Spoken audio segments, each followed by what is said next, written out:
अरे साइंस के दीवानों, बिल ना यहां। और आज हम इलेक्ट्रॉनिक्स की रोमांचक दुनिया में गोता लगाने वाले हैं। क्या आपने कभी सोचा है कि बिजली हमारे घरों और गैजेट्स को कैसे चलाती है? यह सब ऑल्टरनेटिंग करंट यानी एसी की बदौलत है। डायरेक्ट करंट के विपरीत, जो एक ही दिशा में बहता है, ऐसी लगातार दिशा बदलता रहता है, जैसे समुद्र में लहर। यह आगे पीछे होने वाली गति ही एसी को इतना शक्तिशाली और उपयोगी बनाती है। एसी हमारे इलेक्ट्रिकल ग्रिड की रीढ़ है, जो हमें लंबी दूरी तक बिजली को कुशलतापूर्वक पहुंचाने की सुविधा देता है। रेडियो से लेकर टीवी और कंप्यूटर तक ऐसी सर्किट हर जगह हैं। तो तैयार हो जाइए आरएल, आरसी और आरएलसी सर्किट की आकर्षक दुनिया का पता लगाने के लिए, जहां हम इलेक्ट्रॉनिक्स के इन बुनियादी निर्माण खंडों के पीछे के रहस्यों को उजागर करेंगे। आइए अपने सर्किट के सफर की शुरुआत एक सरल लेकिन शक्तिशाली संयोजन से करते हैं। आरएल सर्किट, जैसा कि नाम से पता चलता है, इस सर्किट में एक रेसिस्टर और एक इंडक्टर श्रृंखला में जुड़े होते हैं। रेसिस्टर्स याद हैं? वे इलेक्ट्रिकल दुनिया के गुस्सैल ट्रैफिक पुलिस की तरह हैं, जो हमेशा करंट के प्रवाह को धीमा करने की कोशिश करते हैं। दूसरी ओर, इंडक्टर बिजली के स्टोरेज यूनिट की तरह होते हैं, जो अपने चुंबकीय क्षेत्रों में ऊर्जा जमा करते हैं। जब एक ऐसी करंट एक इंडक्टर से होकर गुजरता है, तो उसे अचानक परिवर्तन पसंद नहीं आते हैं। यह एक विरोधी वोल्टेज बनाकर इन परिवर्तनों का विरोध करने की कोशिश करता है। प्रतिरोध और इंडक्टेंस के बीच यह रस्साकशी सर्किट में एक अनोखा व्यवहार पैदा करती है। आरएल सर्किट में वोल्टेज और करंट के आउट ऑफ सिंक व्यवहार को समझने के लिए हमें एक नए टूल से परिचित कराने की आवश्यकता है, फेजोर्स। अब चिंता न करें, फेजोर्स कोई डरावनी लेजर बीम नहीं है। वे वोल्टेज और करंट जैसी एसी मात्राओं की कल्पना करने का एक चतुर तरीका है। एक फेजर को एक घूमते हुए तीर के रूप में सोचें, जहां तीर की लंबाई एसी मात्रा के परिमाण का प्रतिनिधित्व करती है और घूर्णन का कोण उसके फेज का प्रतिनिधित्व करता है। विशुद्ध रूप से प्रतिरोधक सर्किट में वोल्टेज और करंट फेज में होते हैं, जिसका अर्थ है कि उनके फेजोर्स एक ही दिशा में इशारा करते हैं। लेकिन आरएल सर्किट में करंट में बदलाव के लिए इंडक्टर के प्रतिरोध के कारण करंट फेजर वोल्टेज फेजर से पीछे रह जाता है। वोल्टेज और करंट के बीच यह फेज अंतर एसी सर्किट विश्लेषण में एक महत्वपूर्ण अवधारणा है। अब जब हमने आरएल सर्किट की दुनिया का पता लगा लिया है, तो चलिए गियर बदलते हैं और आरसी सर्किट के आकर्षक दायरे में उतरते हैं। यह सर्किट, जैसा कि आपने अनुमान लगाया होगा, एक रेसिस्टर और एक कैपेसिटर श्रृंखला में जुड़े होते हैं। जहां इंडक्टर चुंबकीय क्षेत्रों में ऊर्जा संग्रहित करते हैं, वहीं कैपेसिटर विद्युत क्षेत्रों में ऊर्जा संग्रहित करते हैं। वे छोटे बिजली के स्पंज की तरह होते हैं, चार्ज को सोखते हैं और जरूरत पड़ने पर उसे छोड़ते हैं। जब आप एक कैपेसिटर को डीसी वोल्टेज स्रोत से जोड़ते हैं, तो यह तब तक चार्ज होता रहता है जब तक कि उसकी प्लेटों पर वोल्टेज स्रोत वोल्टेज के बराबर न हो जाए। लेकिन जब आप इसे एसी स्रोत से जोड़ते हैं, तो चीजें थोड़ी और दिलचस्प हो जाती हैं। एसी वोल्टेज के बदलते ही कैपेसिटर लगातार चार्ज और डिस्चार्ज होता रहता है, जिससे वोल्टेज और करंट के बीच एक गतिशील परस्पर क्रिया होती है। देखिए, भाग 5, R L A C circuit, the ultimate electrical symphony. सबसे रोमांचक सर्किट का पता लगाने के लिए तैयार हो जाइए, क्योंकि हम सभी के सबसे रोमांचक सर्किट का पता लगाने वाले हैं। आरएलएसी सर्किट। यह सर्किट एक ही सर्किट में रेजिस्टर्स, इंडक्टर्स और कैपेसिटर की शक्तियों को जोड़ता है, जिससे विद्युत संपर्कों की एक सिम्फनी बनती है। आरएलएसी सर्किट को श्रृंखला या समानांतर में जोड़ा जा सकता है। प्रत्येक कॉन्फ़िगरेशन अद्वितीय गुण और अनुप्रयोग प्रदान करता है। एक श्रृंखला आरएलएसी सर्किट में घटकों को एक के बाद एक जोड़ा जाता है, जिससे करंट प्रवाह के लिए एक ही रास्ता बनता है।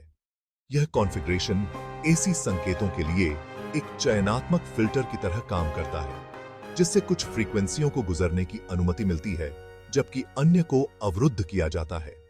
यह चयनात्मकता आगमनात्मक और कैपेसिटिव प्रतिक्रियाओं के बीच परस्पर क्रिया से उत्पन्न होती है, जो आवृत्ति के साथ बदलती रहती है। हम अगले भाग में अनुनाद में गहराई से उतरेंगे, लेकिन अभी के लिए एक समानांतर आरएलसी सर्किट की कल्पना एक सूक्ष्म रूप से ट्यून किए गए उपकरण के रूप में करें, जो एक विशिष्ट आवृत्ति पर अधिकतम ऊर्जा के साथ प्रतिध्वनित होता है। अधिकतम।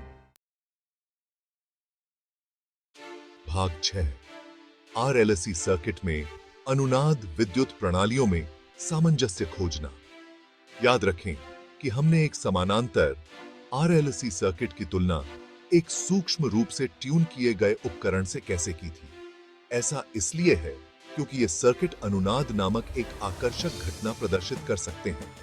एक झूले पर एक बच्चे को धक्का देने की कल्पना करो। यदि आप झूले की प्राकृतिक आवृत्ति के साथ तालमेल बिठाकर सही समय पर धक्का देते हैं, तो झूला ऊंचा और ऊंचा जाएगा। यह क्रिया में अनुनाद है। इसी तरह एक आरएलसी सर्किट में एक प्राकृतिक गुंजायमान आवृत्ति होती है, जिस पर वह दोलन करना चाहता है। जब ऐसी स्रोत की आवृत्ति इस गुंजायमान आवृत्ति से मेल खाती है, तो कुछ जादुई होता है। सर्किट इंडक्टर के चुंबकीय क्षेत्र और कैपेसिटर के विद्युत क्षेत्र के बीच ऊर्जा को आगे पीछे करना शुरू कर देता है। अनुनाद कई इलेक्ट्रॉनिक अनुप्रयोगों में एक महत्वपूर्ण भूमिका निभाता है। रेडियो को ट्यून करने से लेकर संचार प्रणालियों में विशिष्ट फ्रीक्वेंसियों को फिल्टर करने तक। भाग 7। फेजर आरेख। बिजली के नृत्य की कल्पना। आरएल, आरसी और आरएलसी सर्किट की हमारी खोज के दौरान हमें वोल्टेज और करंट के बीच फेज अंतर की अवधारणा का सामना करना पड़ा है। इस चरण संबंध को और अधिक स्पष्ट रूप से देखने के लिए हम फेजर डायग्रामों का उपयोग कर सकते हैं। ये आरेख ऐसी मात्राओं का एक चित्रमय प्रतिनिधित्व प्रदान करते हैं, जिससे हम देख सकते हैं कि वे एक सर्किट में कैसे इंटरैक्ट करते हैं। एक फेजर आरेख में प्रत्येक ऐसी मात्रा को एक घूर्णन तीर या फेजर द्वारा दर्शाया जाता है। तीर की लंबाई मात्रा के परिमाण का प्रतिनिधित्व करती है, जबकि रोटेशन का कोण एक संदर्भ फेजर के सापेक्ष इसके चरण का प्रतिनिधित्व करता है। अनुनाद पर आगमनात्मक और कैपेसिटिव प्रतिक्रियाएं रद्द हो जाती हैं, जिसके परिणाम स्वरूप विशुद्ध रूप से प्रतिरोधक प्रतिबाधा और वोल्टेज और करंट के बीच शून्य चरण अंतर होता है। भाग 8। वास्तविक दुनिया के अनुप्रयोग। रेडियो से फिल्टर तक। अब जब हमने आरएल, आरसी और आरएलसी सर्किट की आकर्षक दुनिया का पता लगा लिया है, तो आप सोच रहे होंगे कि वास्तविक जीवन में इन सर्किट का उपयोग कहां किया जाता है। तो सुनिए, क्योंकि ये सर्किट हर जगह हैं। उन रेडियो से लेकर जिन्हें हम सुनते हैं, उन फिल्टर्सों तक जो हमारी बिजली लाइनों को साफ करते हैं। आरएल, आरसी और आरएलसी सर्किट हमारे आधुनिक दुनिया को आकार देने में महत्वपूर्ण भूमिका निभाते हैं। आरएलसी सर्किट के सबसे आम अनुप्रयोगों में से एक रेडियो रिसीवर में है। एक आरएलसी सर्किट की गुंजायमान आवृत्ति को वांछित रेडियो स्टेशन की आवृत्ति से मेल खाने के लिए ट्यून करके हम शेबा से अन्य स्टेशनों के संकेतों को अस्वीकार करते हुए उस स्टेशन से सिग्नल को चुनिंदा रूप से बढ़ा सकते हैं। यह चयनात्मकता हमें अन्य प्रसारणों से हस्तक्षेप के बिना हमारे पसंदीदा रेडियो कार्यक्रमों को सुनने की अनुमति देती है। फिल्टर को कुछ फ्रीक्वेंसियों को गुजरने की अनुमति देने और दूसरों को अवरुद्ध करने के लिए डिजाइन किया गया है। भाग 9। निष्कर्ष। सर्किट की इलेक्ट्रिसीकरण। दुनिया, बधाई हो विज्ञान के खोजकर्ता। आपने रेजिस्टर्स, इंडक्टर्स और कैपेसिटर के रहस्यों को उजागर करते हुए आरएल, आरसी और आरएलसी सर्किट की रोमांचक दुनिया की यात्रा की है। हमने यह पता लगाया है कि ये घटक एसी के साथ कैसे इंटरैक्ट करते हैं, जिससे अद्वितीय और उपयोगी विद्युत व्यवहार बनते हैं।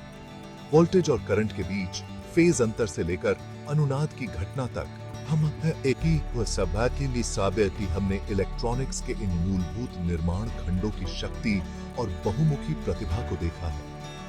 याद रखें, इन सर्किट को समझना केवल सूत्रों और डायग्रामों को याद रखने के बारे में नहीं है। इलेक्ट्रॉनिक्स की दुनिया अजूबों से भरी है जिन्हें खोजा जाना बाकी है।